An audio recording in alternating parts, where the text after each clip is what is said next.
Mag-isip po kayo ng lahat ng tanong na may kinalaman sa kaligtasan, papasahin ko sa inyo ang sagot sa Biblia. Kung gusto mo ng kumpletong sagot, itanong mo. May sagot ang Biblia. Nakasulat kumpleto, walang bawas, walang labis, walang kulang. Kaya ang sabi ng mga apostol, matuto kayo sa amin, huwag hihigit sa bagay na nasusulat.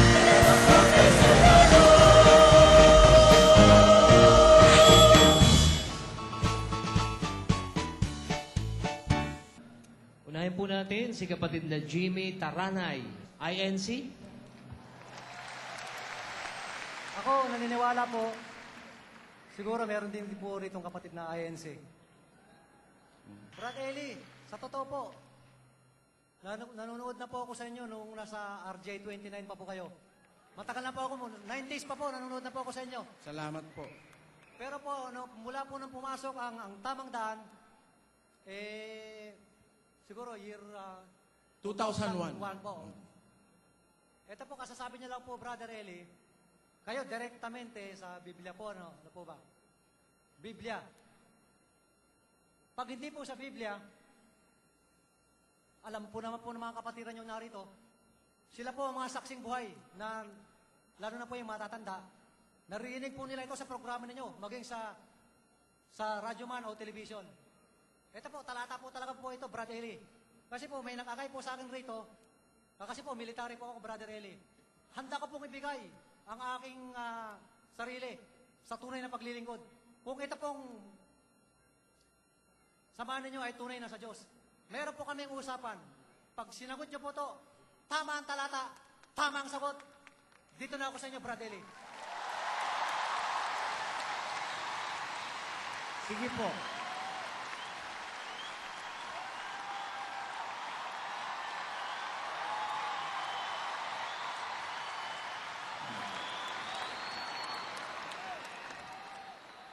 Sa isang salita naman po, Brad Eli, kung hindi nyo masagot ng tama, ewan ko lang po sa kanya, pero sa awa ng Diyos po, sa amin naman po siya pupunta.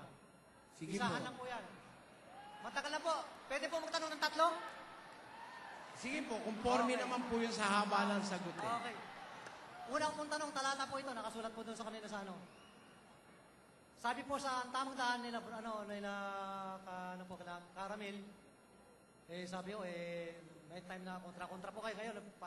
Pumapanik na daw po kayo sa 150 contradiction. Pero isa lang po ang talata, kung maaari, kahit na isa lang.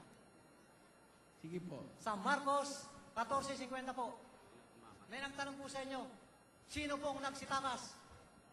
Ang sabi niya po, hindi po pwedeng ang tumakas ay ang mga alagad, kundi ang mga dumarakit. Pero sinagot niyo rin po yun sa isang pagkakataon.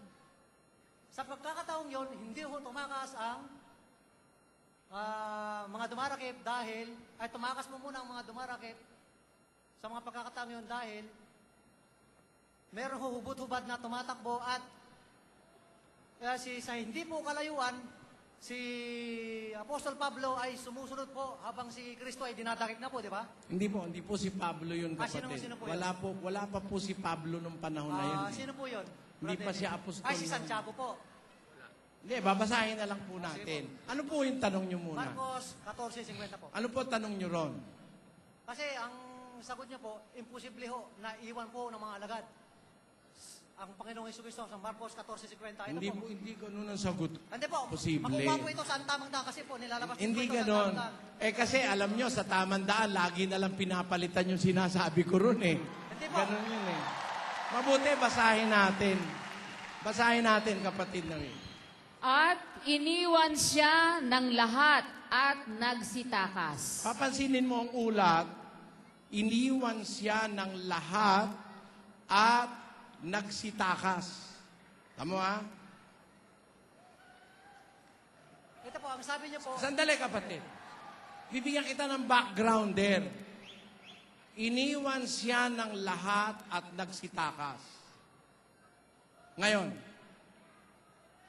yung sumulat nito, pakinggan nyo mga kababayan, yung sumulat nito, tumakas ba?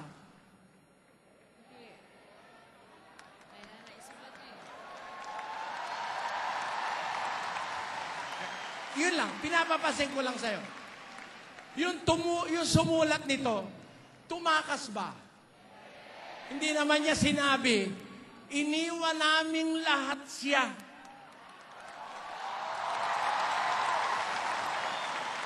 Ngayon, para maliwanagan natin, sino ba ang sumulat nito? Ang sumulat po nito, si Marcos. Si Marcos, alagad. Alagad po yan. Otherwise, hindi pagsusulatin niya kung hindi alagad yan eh. Ayan. Ngayon, yung salitang, iniwan siya ng lahat at tumakas, ang gusto kasing sabihin ng mga taga-Net 25, lahat daw ng mga alagad, lahat ng mga apostol, tumakas daw lahat. Dahil sa nabasa, iniwan siya ng lahat at nagsitakas. Wala naman nakalagay. Iniwan siya ng lahat ng alagad at nagsitakas. Wala namang alagad eh. Ng lahat. O ngayon, sino ngayon ang natira? Hindi po yun ang tanong ko. Ang tanong ko po, sino po Hindi, ang kapatid. nagsitakas? Pagbigyan mo ako ng premise. Alam ko yung tanong mo eh. Alam ko yung tanong mo. Alam kong gusto mo akong ipitin. Pasensya na po, Hindi naman ako ganun kagago. Hintayin mo lang. Be patient. Unang-una, programa ko ito. Di ba? Hindi naman ikaw ang dapat masunod. Ako eh, di ba? Ngayon, iniwan siya ng lahat at nagsitakas. Walang nakalagay na alagad. Ang sabi ng pastor mo, ang mga alagad daw ang nagsitakas. Ha? Naiwan yung humuhuli. Pakikita ko sa iyo ang senaryo ngayon. Merong hindi umalis. Yung hindi umalis, yon ang nagsulat nitong aklat na ito. Alam mo kung bakit? May premise yan eh. Hindi sila basta nagsusulat. Ang mga alagad ni Kristo, hindi basta nagsusulat. Ang isinusulat nila, yung nakita nila at narinig. Pakinggan mo ha. Sa unang Juan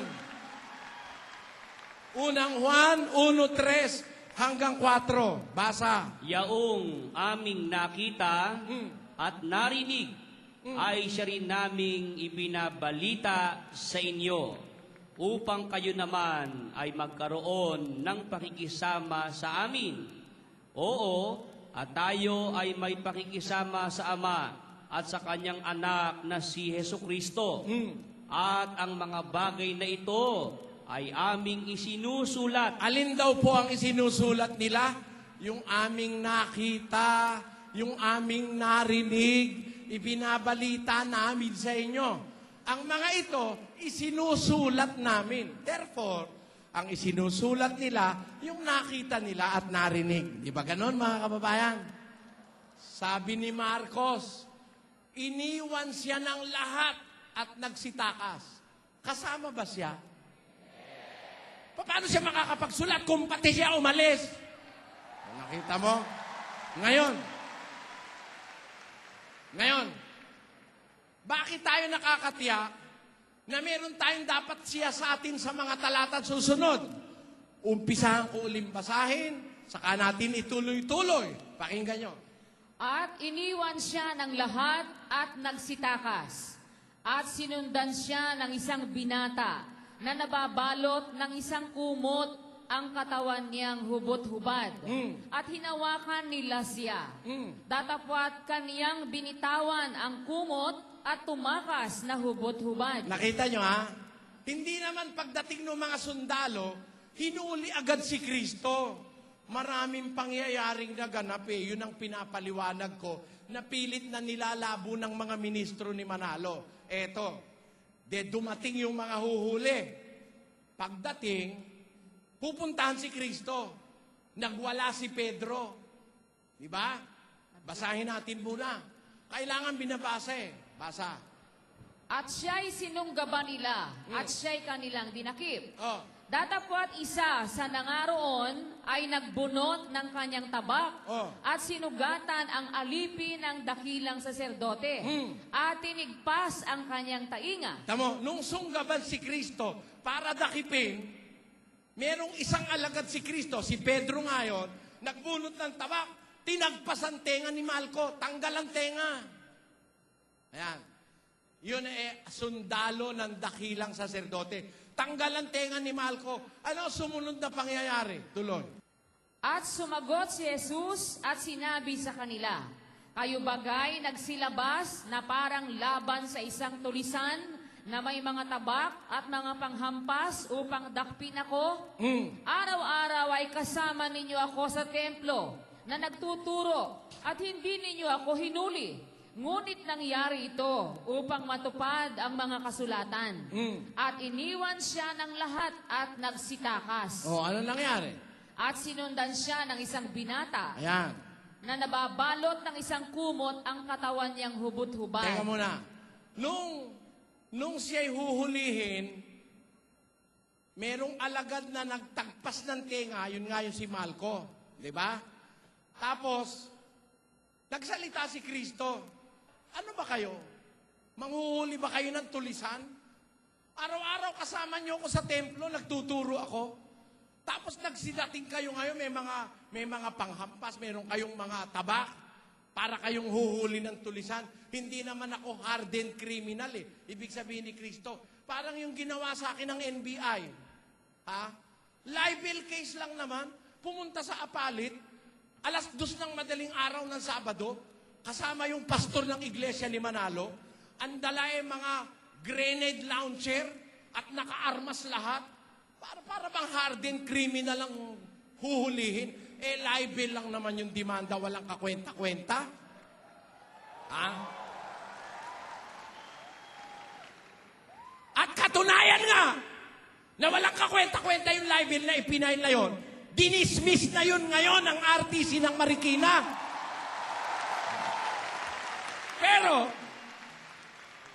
Pero pumunta sila, kasama ministro ni Manalo. Sabi ko, ano ginagawa ng ministro ni Manalo rito? Huhuli ang NBI, ang dami, daang-daang mga tao. May mga nakalagay pang sa kamay at saka sa ulo. Pakita nga natin. Yan. Sabado yan ang madaling araw, labag sa batas yan. Kasi malakas sila sa NBI. Ang puno ng NBI, Iglesia ni Manalo. Si Wikoko. Pakita mo, may grenade launcher pa.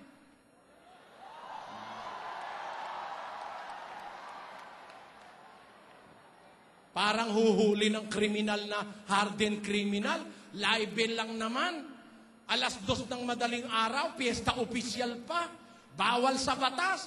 Kung malakas sila sa NBI, nilusob kami ron. Ang takot ng mga nakatira sa orphanage. Ganyan ang ibig sabihin ni Kristo, mga kababayan. Araw-araw nasa templo ko, nakikita nyo ko.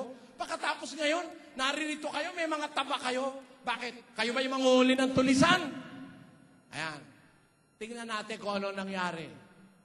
Lilipat tayo ng ebanghelyo para makita natin ano nang ginawa nung matagpas yung tenga, ano na nangyari sumunod. Basa. Lucas 22:50. At tinaga ng isa sa kanila ang alipin ng dakilang saserdote at tinigpas ang kanang tainga niya. Kanan pa lang nahagip ni Pedro, kanan. To. Yan. Ngayon. Tatapwat, sumagot si Jesus na nagsabi, pabayaan ninyo sila hanggang dito. At hinipo niya ang tainga ng alipin at ito'y pinagaling. Nung oras na yon, yung natagpas na tenga, ibinalik ni Kristo, pinagaling eh. Ano nangyari? At sinabi ni Jesus sa mga pangulong saserdote at sa mga punong kawal sa templo at sa mga matanda na nagsidating laban sa kanya, kayo'y nagsilabas na tila laban sa isang tulisan na may mga tabak at mga panghampas? Nang ako'y kasama ninyo sa templo araw-araw, ay hindi ninyo iniunat ang inyong mga kamay laban sa akin. Tatapwat ito ang inyong oras at ang kapangyarihan ng kadiliman. Ayan. Makikita mo, no? Hindi naman nung pagkahuli kay Kristo, huli na agad, hulihan na. Hindi. May nangyari, may intervals, may mga pangyayari na ganap na naga si Pedro. O tapos, Pinag-aralan pa ni Kristo si Pedro. Soli mo yan. Sa lalagyan mo, Pedro. Masama yan. Ang nabubuhay sa tabak din mamamatay. Meron pang ganun sa ulat sa Ebanghelyo, no? Meron pang mga nangyaring mga intervals.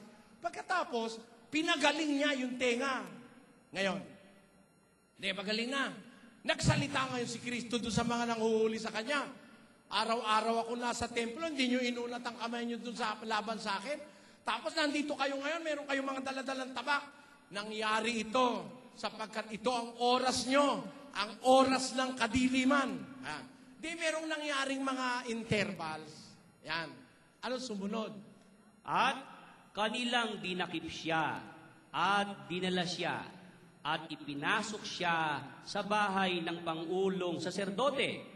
Tatapwat sa malayo'y sumusunod si Pedro. Kita nyo? Nawala ba lahat ng alagad? Yun ang punto ko eh. Hindi naman lahat nagsitakas eh. Isa si Pedro. Bakit? Sumusunod siya. Isa pa, yung hubot-hubad. Balikan natin yung hubot-hubad na nakakumot lang. At sinundan siya ng isang binata na nababalot ng isang kumot ang katawan niyang hubot-hubad. At hinawakan nila siya. Oh. Datapwat kaniyang binitiwan ng kumot at tumakas na hubot-hubad. Kita nyo? Hindi naman agad-agad din nakuha si Kristo eh. Merong sumunod nung yung mga ibang alagad umalis na. At alam nyo kung sino pa ang umalis doon, tumakas? Yung humuhuli, si Malco.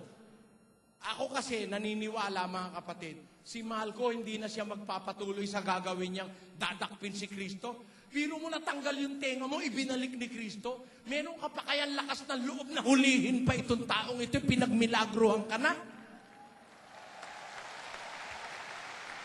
Yun ang punto ko. Yun ang punto ko. Hindi lang pinatutugtog nila ng buo yung ipinakikita sa Net 25. Okay lang naman yun. Talagang ganun eh.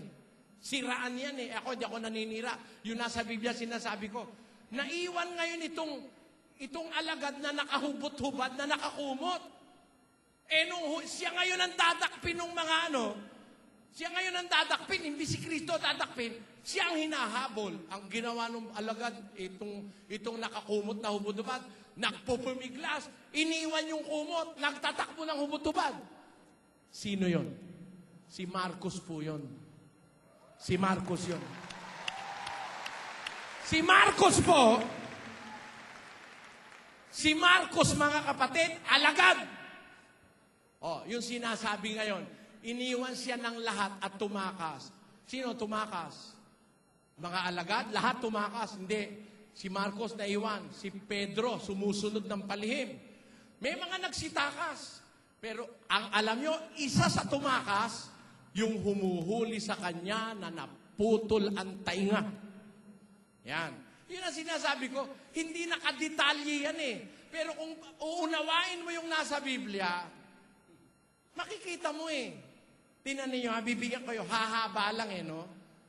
Nagkakatipon sila, 12, pang 13 si Kristo, mahaba la mesa. Mahaba. Sabi ni Kristo, yung isa sa inyo, ipagkakanulo ako. Sabi niya, nagbulong-bulungan ngayon mga alagad. Sino yun? Sino yun? Sino yun? Sino yun? Hindi sila makapaniwalang isa sa kanila hindi sila maniwala. Ako rin, hindi ko alam eh. Meron palang Bernardo Santiago doon sa lamesa ko eh. Wala akong kaalam-alam doon. Kaya, sino yun? Sino yun? Sino yun? Ngayon, hinudyatan ni Pedro yung alagad na minamahal ni Jesus na nakahilig sa kanyang dibdib. Yan. Mahal na mahal ni Jesus tong alagad na to. Nakahilig sa dibdib niya. Hinudyatan ni Pedro. Sino yun? Tinanong ngayon itong malapit kay Kristo, Panginoon, sino yun? Sumagot si Kristo, mahina ang sagot. Ang ipagsawsaw ko ng tinapay, siya yun. Hindi narinig ng lahat sa dulang. Ang nakarinig lang itong nakatabi kay Jesus. Kaya, siya lang ang nagsulat. Siya lang ang nakakaalam kung sino yon. Basahin natin. Pakinggan nyo ha. Juan 13:23. Sa dulang ay may isa sa kanyang mga alagad na minamahal ni Jesus na nakahilig sa sinapupunan ni Jesus. Hinudyatan nga siya ni Simon Pedro at sinabi sa kanya, "Sabihin mo sa amin kung sino ang sinasalita niya." Ang nakahilig nga sa dibdib ni Jesus ay nagsabi sa kanya, "Panginoon, sino yaon?" Sumagot nga si Jesus, "Yaong aking ipagsawsaw at bigyan ng tinapay ay siya nga." Kaya't nang maisawsaw niya ang tinapay, ay kinuha niya at ibinigay niya kay Judas na anak ni Simon Iscariote. At pagkatapos na maisubo, si Satanas nga ay pumasok sa kanya. Sinabi nga sa kanya ni Jesus, "Ang ginagawa mo ay gawin mong madali." Tapos, Hindi nga natalastas ng sino mang nasa dulang kung sa anong kadahilanan sinalita niya ito. hindi, walang malayo lahat ng nasa dulang kung bakit niya sinabi yun ni Kristo kay Judas. Ang iniisip mo, gawin mong madali. Hindi alam ng mga ibang nasa dulang, kung ba't sinabi ni Kristong, dalian mo na kung ano yung iniisip mo, pagkanulo mo na ako, ibig sabihin. Bakit? Ang nakakaalam lang yung nagsusulat ngayon. Kasi siya yung nasa tabi ng dibdib ni Jesus. Siya po si Juan. Ganon. Ganon natin dapat tignan ng kasulatan. Ganon natin dapat tignan. Bakit naisulat ni Marcos na may isang naiwang alagad na hubot-hubad? Kasi siya yun Ayan. At bakit alam nila si Pedro sumusunod? Palihim, patago. Kaya yung sasabihin, sabi ni Bularan, iniwan siya lahat ng mga alagad. Mali yun. Yun ang punto ko. Ngayon, sino ba ang tumakas? Yung humuhuli. Tumakas ba yung humuhuli? Pati kasi nahuli. Ang sinasabi kong tumakas na isa sa mga humuhuli, yung isang humuhuli na natagaan tenga. Huhulihin mo pa ba naman? Ikaw naman, sobra ka naman tigas ng puso. No? Pinagaling ka na, sasama ka sa panghuhuli. Maraming tumakas. May alagad at mayroong hindi alagad. Kasama na doon si Malco. Yun ang kabuuang istorya nun. Ngayon, ang gusto ng iglesia ni Manalo, puntusan ako. Nasabi ko, ang tumakas yung mga humuhuli. Ganito yan, mga kababayan. Yan, hindi aral yan Yan, palagay mo, mali ako, no? Hindi aral yan Istorya yan Hindi naman pinapatupad yan Ang aral na may kinalaman sa kaligtasan, yung ipinapatupad sa'yo, yung pag-aabuloy, yung pagsasanta sena, yung mga kung ano-anong gampanin. Yan naman, hindi naman gampanin yan Ha? Hindi gampanin yan Ganon pa man, hindi lang, pinalalabo lang nila. Kasi siyempre gusto nila kung wasakin, papalabuin nila. Pero kung papatugtugin nyo ng buo, yung tape na pinagkunan nyo nun, and will not take it out of context, maiintindihan ng taong bayan yung karunungang sinasabi ko dun sa mga talatang nakasulat. Ngayon,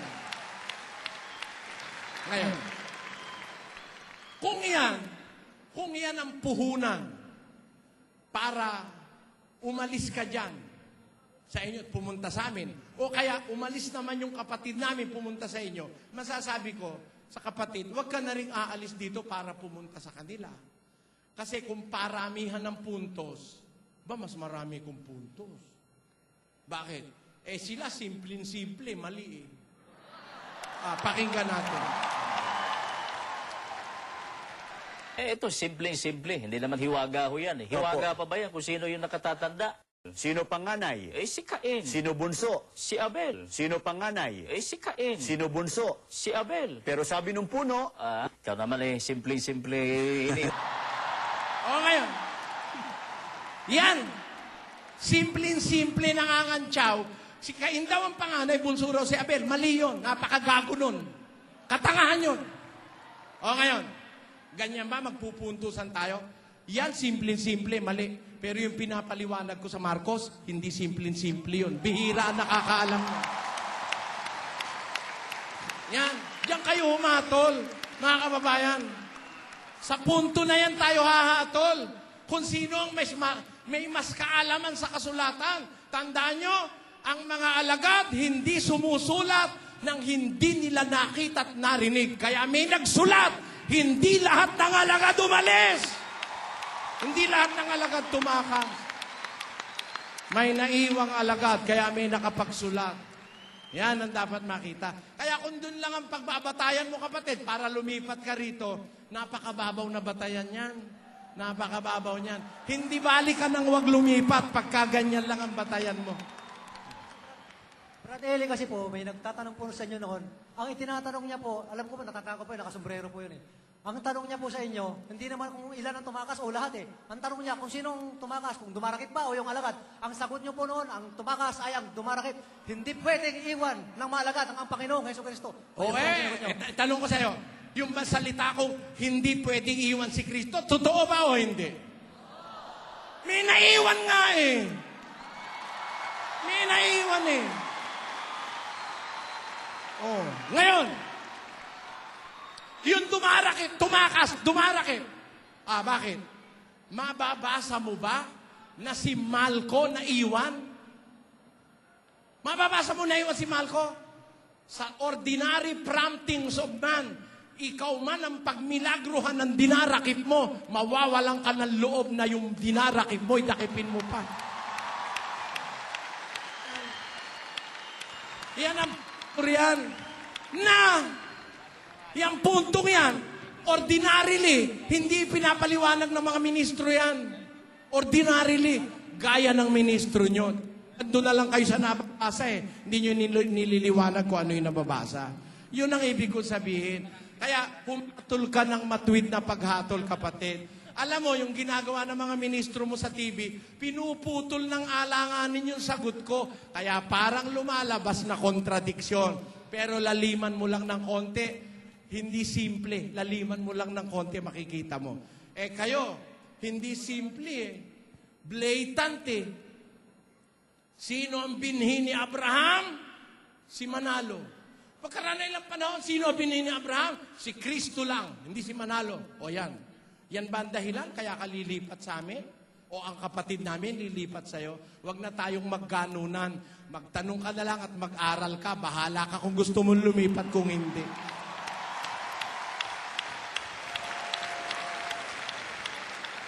Brad Eli, pangalawang tanong ko po. Sige po.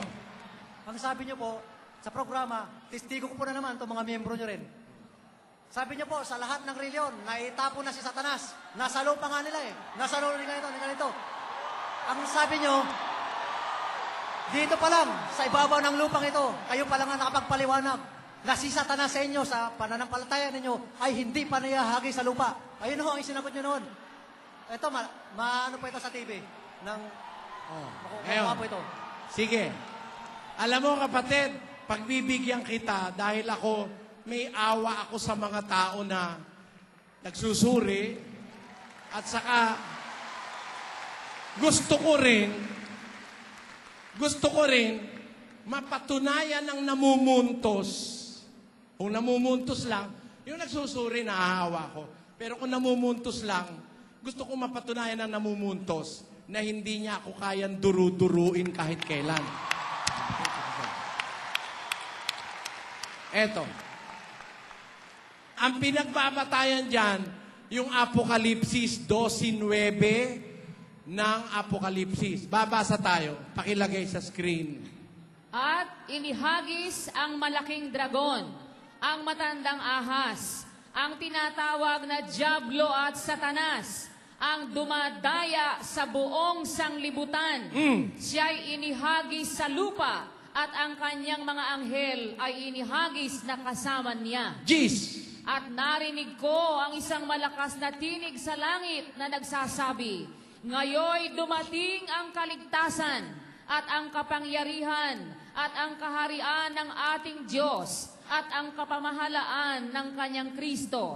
Sapagkat inihagis na ang tagapagsumbong sa ating mga kapatid na siyang sa kanila'y nagsusumbong sa harapan ng ating Diyos araw at gabi." Kailan naganap yan? Naganap na ba yan? Hindi pa nagaganap yan, kapatid. Hindi lang itinuturo sa'yo ni Manalo dahil tinitya ko sa'yo, hindi alam ni Manalo yan. Pakikita ko sa'yo ngayon. Pakikita ko sa'yo ngayon. Pakikita ko sa bayang Pilipinas. Alam mo kasi, tinutulan niya ng mga ministro mo eh. Ha? Tinutulan niya ng mga ministro mo sa programa. Ayoko sanang ipaliwanag ito eh. Inihahanda ko ito sa diskusyon eh. Pero naaawa ako sa iyo eh. Kaya papaliwanag ko na. Ganito. Sundan mo ako, kapatid ha? Sundan mo ako ha?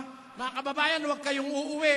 Napakahalagang bagay, maintindihan nyo itong mga ipinupuntos na ito sa atin. Ito ha? Uumpisahan ko. Nagkaroon ng pagbabaka sa langit. Si Miguel at ang kanyang mga anghel ay nakipagbaka sa dragon. Ang dragon at ang kanyang mga anghel ay nakipagbaka. At hindi sila nanganalo, ni nasumpungan pa man ang kanilang dako sa langit. At inihagis ang malaking dragon, ang matandang ahas, ang tinatawag na Diablo at Satanas, siya'y inihagis sa lupa, at ang kanyang mga anghel ay inihagis na kasama niya. Puputulin na ron ni Manalo. Kaya ang lupa ang ngayon marumi, masama, dahil dito inihagis si Satanas. Ang sabi ni Bularan, ang unang-una nga ikang pinuntahan ng Eden. Ayan ang sabi niya sa programa. Sabi ko, napaka-inhustisya. Makinig kayo. Nangangailangan dito ng konting katalinuhan, mga kababayang Pilipino. Sa Amerikano, di nyo maririnig ito. Pakinggan nyo lang. And justify it for yourself. Ito ha.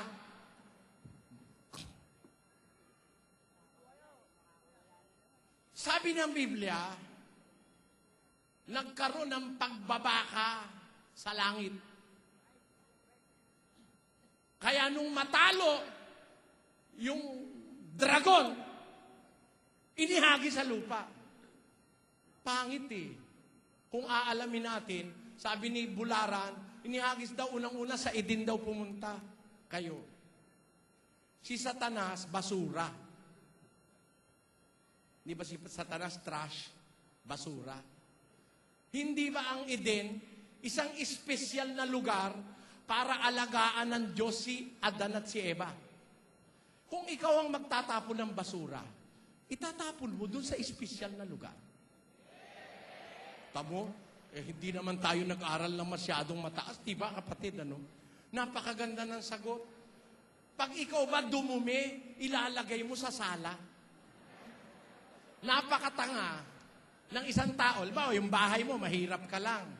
Sala lang, tapos doon na rin mismo yung kainan, tapos meron kang kapirasong kwarto na ang kurtina lang ang pansara, pag eeba ka, yung pagtatai ka, ay babalot sa dyaryo, di ba, tinatapo fly away yun eh. Ganun, no? Doon sa mga squatters area, di ba ganun, ano? Ngayon, napakawala mo namang kaisip-isip. Pagkatapos mong tumae, ilalagay mo sa sala. Tama? Kumbaga sa bahay, yung Eden ng sala, bakit nung ihagis ang demonyo, sa Eden dinala? Yan. Yan ang tanong. Ang Diyos ba inhustisya? Na ang Diyos ba? Yung taong kanyang ginawa, ibabalibag niya yung walang hiya si Satanas doon sa Eden mismo na pinaglagyan niya doon sa taong ginawa niya. Hindi niya gagawin yun. Mahal niya ang tao. Tayo lang ang hindi marunong magmahal sa kanya eh. It is we who do not appreciate the goodness and the kindness of our God. Pero ako na-appreciate ko kasi nakikita ko sa Biblia ganito. Yung sinasabi sa Apokalipsis, hindi pa po nangyayari yun. Hindi kaya may demonyo rito dahil inihagis dito demonyo. Hindi. Kaya may demonyo rito, pinapasok ni Eva at ni Adan. Pinapasok. Kumatok ang demonyo. Ang enkargado si Eva at si Adan, pinapasok, kaya nakapasok. Hindi inihagis dito si Satanas. Yung paghahagis, tingnan natin ha, babalikan ko. At nagkaroon ng pagbabaka sa langit. Si Miguel at ang kanyang anghel ay nakipagbaka sa dragon. Ang dragon at ang kanyang mga anghel ay nakipagbaka at hindi sila nanganalo. Ninasumpungan pa man ang kanilang dako sa langit at inihagis ang malaking dragon. Ang matandang ahas. Diyan pala matanda na siya. Sa Eden ba matanda na siya? Pakinggan nyo yung ahas sa Eden. Genesis 3:1, ang ahas nga ay lalong tuso, higit sa lahat ng mga hayop sa parang nanilikha ng Diyos. At sinabi ng ahas sa babae, tunay bang sinabi ng Diyos na huwag kayong kakain? Ng mga punong kahoy sa halamanan? Sumagot ang babae. Ano ang sagot ng babae? Sinabi ng babae sa ahas, sa bunga ng mga punong kahoy sa halamanan, makakakain kami. Datapwat, sa bunga ng punong kahoy na sa gitna ng halamanan, sinabi ng Diyos, huwag kayong kakain yun, ni huwag niyong hipuin. Baka kayo mamatay. Sino kausap ni Eva? Ahas. Yung ahas. Anong ahas? Ahas lang. Yung nasa Apokalipsis, lagay nga uli natin sa screen. Inihagis ang malaking dragon, ang matandang ahas. May matanda na pala riyan eh. Sa makatid magkaibang senaryo yan, hindi yan yun sa Eden. Dito kasi tumanda na siya eh. O ngayon, para maintindihan nyo, baka kayo nananabik na sa gusto kong sabihin, o babalikan natin yung 9. Inihagis ang malaking dragon, ang matandang ahas, ang tinatawag na Diablo at Satanas, ang dumadaya sa buong sanlibutan. Napansin nyo? Buong sanlibutan nadaya niyan eh. Di hindi pa lang yan sa Eden.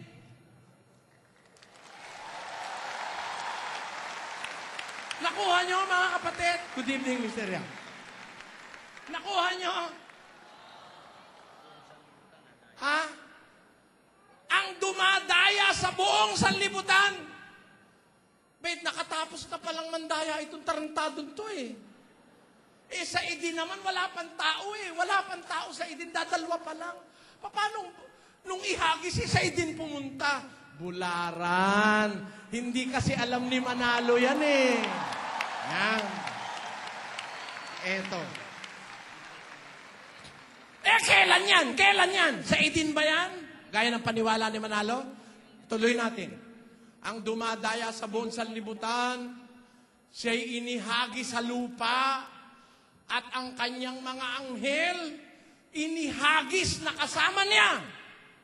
At, narinig ko ang isang malakas na tinig sa langit na nagsasabi, pagkahagis, may nagsalita sa langit, ngayon.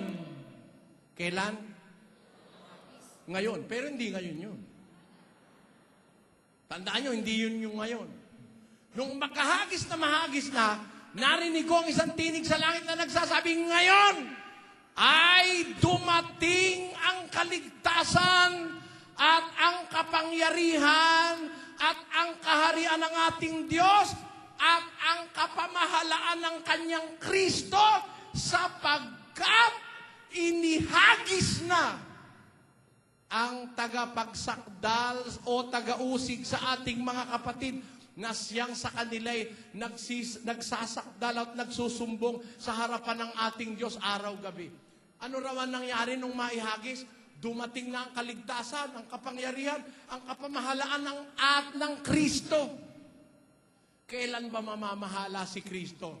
Doon sa umpisa ng 1,000 taon. Sa milenyo, mga kapatid. Doon siya mamamahala. Doon sa umpisa na yon, ng pamamahala, mag-uumpisa po yun sa pagkabuhay na mag-uli ng mga patay eh. Basahin muna natin para maintindihan nyo. Dumating ang kapamahalaan ng Kristo. Kailan yon?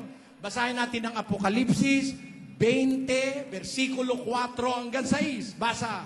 At nakakita kita ako ko ng mga luklukan at may mga nagsisiluklok sa mga ito.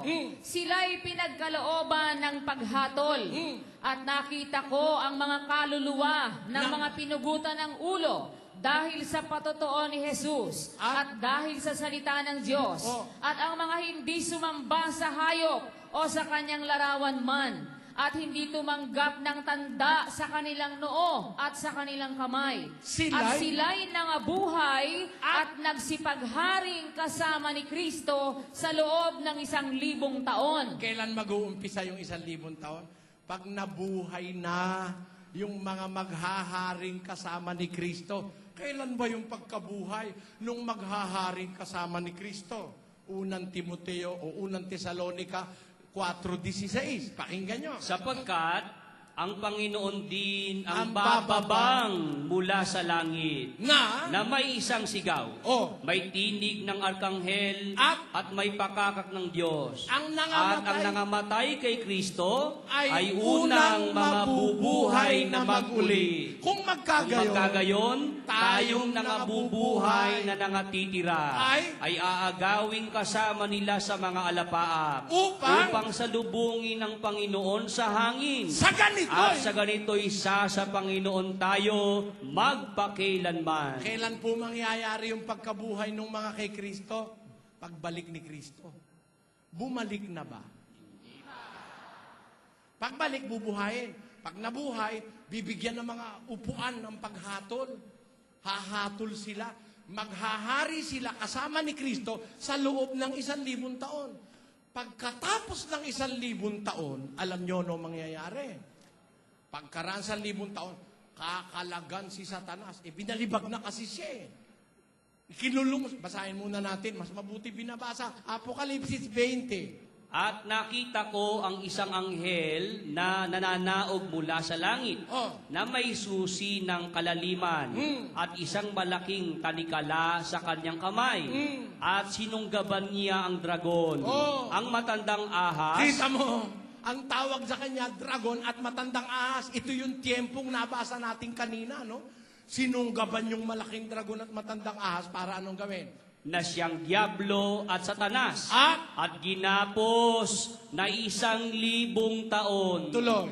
At kung maganap na ang 1,000 taon, si Satanas ay kakalagan sa kanyang bilang buhay. Ito yun, mga kababayan. E di nagkaroon ng pagbabaka sa langit. Pagkatapos na matalo, binalibag, iginapos. Ayan. Ginapos. Ang naggapos, anghel na malakas. Tapos, samantalang nakagapos siya, maghahari naman si Kristo ng 1,000 taon kasama yung kanyang mga banal. Kukuha niyo punto. Pagkatapos na, mabuti, tuloy-tuloy mo, huwag mong lagpasan para mas magandang makita nila. At sinunggaban niya ang dragon, ang matandang ahas, na siyang Diablo at Satanas, at ginapos na 1,000 taon. Tuloy. At siya'y ibinulid sa kalaliman Kita at mo, sinarhan. ibinulid, itinapon. Saan tinapon? Kalaliman. Sa kalaliman. Hindi sa Eden.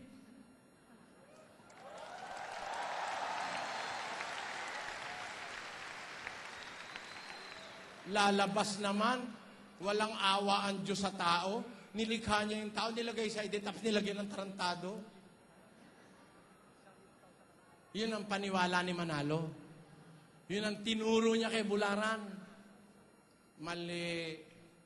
Nung ihagis pala yan, dinala sa kalaliman, tapos ginapos, tapos sinarhan. Ano, tuloy natin, tuloy. At tinatakan ito sa ibabaw niya, upang wag nang magdaya pa sa mga bansa, hanggang sa maganap ang 1,000 taon. Tuloy. Pagkatapos nito, ay kailangan siya'y pawalang kaunting panahon. Ayan, pagkatapos sa 1,000 taon, kailangan siyang pawalang kaunting panahon. Konti na lang ang panahon na nakatira, papawalan siya, pero konti na lang. Kasi wawakasan na ang mundo nung tiyempo na yon. Balikan natin ng 12:9. At At inihagis ang malaking dragon, ang matandang ahas, ang tinatawag na Diablo at Satanas, ang dumadaya sa buong sanlibutan. Siya inihagis sa lupa at ang kanyang mga anghel ay inihagis na kasama niya. At narinig ko ang isang tinig na mula sa langit na nagsasabi, ngayoy dumating ang kaligtasan, ang kapangyarihan at ang kaharian ng ating Diyos at ang kapamahalaan ng kanyang Kristo sapagkat inihagis na ang tagapagsumbong sa ating mga kapatid na sa kanila ay nagsusumbong sa harapan ng Diyos sa araw at gabi. At siya'y kanilang dinaig dahil sa dugo ng kordero at dahil sa salita ng kanilang patotoo at hindi nila inibig ang kanilang buhay hanggang sa kamatayan. Kaya't mga gala kayo o mga langit at kayong nagsisitahan diyan sa aba ng lupa at ang dagat, sapagkat ang Diablo'y bumaba sa inyo na may malaking galit, sapagkat alam niya na kaunting panahon na lamang mayroon siya. Sa makatid yung tiyempo niyan, konti na lang ang panahon niya. Yung konti na lang na yon, yun ang pagkatapos ng 1,000 taon. Hindi pa naman nag-uumpisa yung 1,000 taon. Kailan mag-uumpisa yung 1,000 taon? Pagbabalik ni Kristo sa pagkabuhay na mag-uli ng mga kay Kristo. Kaya hindi pa po nagaganap yan, kapatid. Ngayon masasabi nung iba, ba't nakakapagdaya si Satanas sa lupa? Hindi pa pala siya hinahagis. Hindi naman siya kailangang ihagis. Malaya pa siya ngayon Malaya. Tingnan nyo, nag-usap sila ng Diyos. Alam nyo, pinag-usapan? Ito ay hindi chismis na pag-uusapan lang. Oleo, walang labis, walang kulang. Hindi kagaya sa Net 25, pinuputol, kinukulang. Eto hindi chismis ito. Ito hindi chismis. Ano na nga yung sabi ko kanina, naitatanong ko, kapatid. Hindi mo kailangang ihagis siya. Ano? Si Satanas po, hindi kailangang ihagis para po makarating sa lupa. Hindi kailangan ihagis para makarating sa lupa. Alam niyo bakit? Meron siyang freedom Nag-usap sila ng Diyos. Hindi chismis to. Basahin natin. Job 1:6. Isang araw nga, nang ang mga anak ng Diyos ay magsiparoon na magsiharap sa Panginoon, na si Satanas ay naparoon din naman na kasama nila. At sinabi ng Panginoon kay Satanas, saan ka nang galing? Nang magkagayoy sumagot si Satanas sa Panginoon at nagsabi, sa pagpaparoot parito sa lupa at sa pagmamanhik manaog doon. Kailangan bang ihagis yan Meron kaya ang magpatig panaog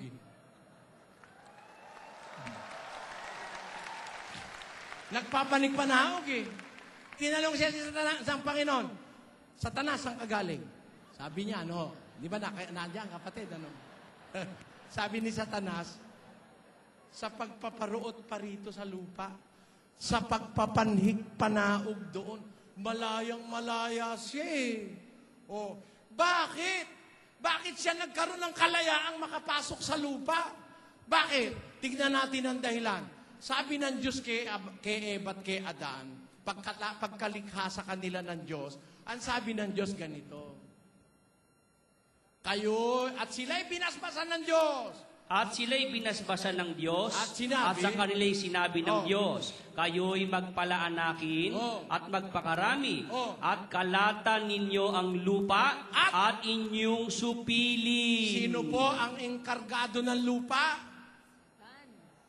Hindi lupang kapiraso Earth, ang nakalagay earth. Basahin natin sa English. And God blessed them, and God said unto them, be fruitful and multiply and replenish the earth and subdue it. Replenish the earth and subdue it. Kanino nakaengkargado ang buong mundo? Sa mag-asawa. Ayan. Sino ngayon ang may-ari ng mundo? Yung mag-asawa. Sila engkargado Kaya alam nyo, ang pinakamayamang tao na buhay sa mundo, hindi si Bill Gates, si Adan. Siya ang original na may-ari ng buong mundo. mga kapatid. Ngayon, yung may-ari, kumatok ang demonyo sa kanilang sala. Pinapasok ni Eva eh. Kaya nakapasok. Hindi inihagis. Hindi. Magiging inhustisya para sa tao kung ang Diyos mismo itatapon di Satanas na talunan sa langit. Itatapon eh. Pwede naman itapon sa Mars. Pwede naman sa Jupiter. Sa Eden tinapon, yun ang paniwala ni Bulara na itinuro sa kanya ni Manalo. Yun. Napakasamang paniwala niyan, mga kababayan. Alam niyo kung ba't masamang paniwala? Biro mo, daing pagtatapunay sa mundo tinapon. Ngayon, kung ikaw naman si Satanas, pwede ka palang magpanik-panaog. Ha? Ikaw pala, pwedeng may kalayaan kang, may mobility ka, may freedom of mobility. Pupunta ka ba sa Jupiter? Kayo si Satanas, pupunta ka sa Jupiter?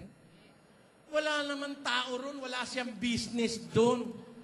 Tamo, tinan mo yung mga negosyante, hindi pumupunta sa Antarctica. Puro yelo ron. Yung McDo, walang branch sa Antarctica ang McDo. Nakita nyo?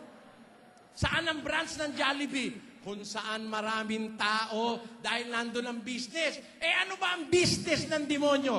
Ano ang business niya? Dayain ang tao, lukohin, iligaw. Asan ang tao? Wala sa Jupiter, wala sa Saturn, wala sa Venus. Nasaan? Nasa mundo. Kaya dito siya nagpapanig-panaog, libot-libot siya. Hindi siya kailangang itapon para makarating dito. Meron siyang freedom of mobility. Patutunayan ko yan sa Biblia sa ibang pagkakataon. Ngayon, yung paghahagis kay Satanas, mangyayari yon at the 1,000-year period, doon mangyayari yon. Matatalo siya kasi may magkakalaban sila sa langit eh. Yan. Yung paglalaban na yon, alam nyo mga kababayan, yun malapit doon sa malapit doon sa bago buhayin yung mga patay na naging kay Kristo eh. Alam mo, kung titignan mo yan sa hula, puntahan natin si Propeta Daniel, kapatid na Willie. 12:1 hanggang 2. At sa panahong yaon ay tatayo si Miguel Na na dakilang prinsipe na tumatayo sa ikabubuti ng mga anak ng iyong bayan. At magkakaroon ng panahon ng kabagabagan na hindi nangyari kailanman mula nang magkaroon ng bansa hanggang sa panahong yaon. At sa panahong yaon ay maliligtas ang iyong bayan, bawat isa na masusumpungan na nakasulat sa aklat. At marami sa kanila na nangatutulog sa alabok ng lupa ay mga gigising. Ang iba'y sa walang hanggang buhay, at ang iba'y sa kahihiyan at sa walang hanggang pagkapahamak. Kailan po tatayo si Miguel? Ayan, nakasulat sa hula pa lang. Tatayo si Miguel sa panahong iyon. May panahon tinutukoy. Kailan? Yung panahong malapit na buhay ng mga patay. Doon nga sila mag-aaway sa langit eh. Nakita ni San Juan eh. Nagkaroon ng pagbabaka sa langit. Tingnan muna natin. Ba't ba nagbaka? Nako, napakagandang istorya nito eh. Kung pwede ko lang tapusin. Ba't nagbaka? Nakita ang isang dakilang tanda sa langit. Isang babae! May babae. Alam niyo, yung babae, talagang laging pinaglalabanan niyang babae. Sa bagay, meron din naman babaeng nagsasabunutan dahil sa lalaki. Di ba? Pero karaniwang pinag-aawayan babae. Isang dakilang tanda nakita sa langit. Isang babae nararamtan ng araw. Ang buwan nasa ilalim ng kanyang paa at siya'y mayroong putong na 12 bituin. At siya'y nagdadalang tao. At siya'y sumisigaw na nagdaramdam sa panganganak. At sa hirap upang manganak. Tuloy. At ang ibang tanda ay nakita sa langit. Ano yun? At narito, ang isang malaking dragong Dragong mapula mapula. na may 7 ulo at 10 sungay. Ganun pala nag-umpisa yan eh. Merong nakitang tanda sa langit, isang babaeng nagdadalang tao. Ang kanyang damit, parang araw.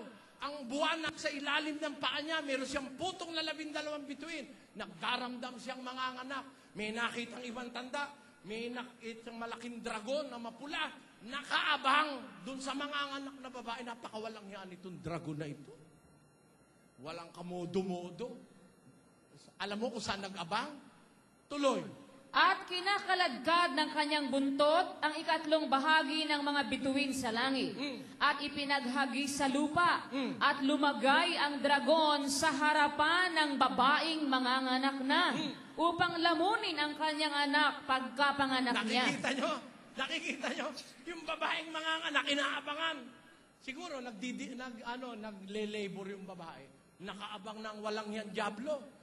Pagkalabas ng anak niya, lalamunin. Ano nangyari? At siya'y nanganak ng isang anak na lalaki na maghahari na may panghampas na bakal sa lahat ng mga bansa. Tuloy. At ang kanyang anak ay inagaw na dinala hanggang sa Diyos at hanggang sa kanyang luklukan. At tumakas ang babae sa ilang na doon siya ipinaghanda ng Diyos ng isang dako upang doon siya ampuning 1,260 araw. Tuloy. At nagkaroon ng pagbabaka sa langit. Doon pala yan magaganap yung pagbabaka na yun. Pagkapanganak ng babae, inaabangan niya yung panganganak, inagaw yung anak, dinala sa langit sa Diyos. Nagalit ngayon itong diablo. Sinundan yung anak ng babae. Yung babae naman tumakas sa ilang para siya'y ampunin doon na 1,260 days. Doon sa loob ng panahon na yon, pumunta naman ang demonyo, inabol yung anak na ipinanganak ng babae. Pinagtanggol ngayon ni Miguel Arkanghel. Nagkaroon ng pagbabaka sa langit. Si Miguel at ang kanyang anghel nakipagbaka sa dragon. Natalo, inihagis ang matandang ahas. Yan na yun. Kailan yan? Pagkapanganak ng babae. Sabi naman ng Katoliko, yung babae na yan, yan si Maria. The woman clothed with the sun. Naku, isa na namang malaking katarantaduhan yan. Si Maria raw yun. Bakit? Nung bang si Maria ay manganak, yung ipinanganak ba niya, inagaw agad, dinala sa langit? Hindi. Lumaki pa si Kristo, nangaral pa nga eh. Kaya hindi si Maria yan. Yan ay isang simbolikal na babae. Hindi alam ni Manalo yan. Kaya nga, ang paniwala niya, nangyari na yan. Paniwala ni Manalo, nangyari na yan, naihagis na ang diablo eh. At dinala pa sa Eden. Mali. Diyan, pinakikita ko lang sa inyo, siguro meron mga parte suspense, pero alam ko, nauunawaan nyo ako. Ito'y mangyayari pa lang, mga kababayan, sa hinaharap ng ating panahon. Kaya, yung pagbabalibag sa diablo, that is, kumbaga sa pelikula, coming soon. Kay Manalo, yan ay tapos na. Mali. Sa diskusyon, kung lalabas si Manalo, magkakaalam-alam tayo kung sinong nakakaunawa ng kasulatan. Yan. Kaya hindi pa nangyayari yan, kapatid. Paano po dinaya si Eva at Adan kung hindi pa hinagis ito sa lupa? Hindi mo yan. Hindi kaya ata nakikinig eh. Eto. Kumatok siya kay Eva at kay Adam. Pinagbuksan siya ng pinto kaya siya nakapasok. Pakinggan mo ha. Pakinggan mo. Sa Roma, Kapitulo 5. Basa. 5:12. Kaya, kung paano nasa pamamagitan ng isang tao ay pumasok ang kasalanan sa sanglibutan. Paano nakapasok ang kasalanan? Paano pumasok ang kasalanan? Ulit. Kaya, kung paano nasa pamamagitan ng isang tao ay pumasok ang kasalanan sa sanglibutan. Paano nakapasok ang kasalanan? Sa pamamagitan ng tao na isang tao si Adan yon. Hindi kaya nakapasok dito dahil ibinalibag dito. Hindi, kapatid. Hindi.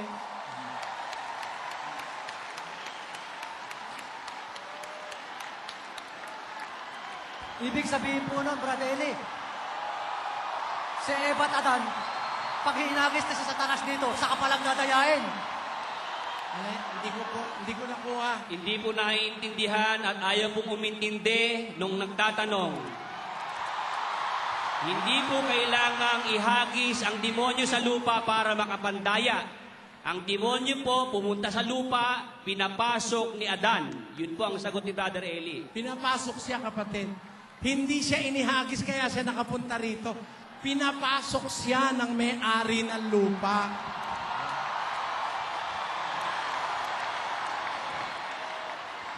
Ubus na po ang Sige po. oras natin sa kanya. Siguro, kapatid na Willie, malapit lang naman po ang sentral. Sunduin niyo po si Manalo. Siya ay harap niyo kay kapatid na Soriano.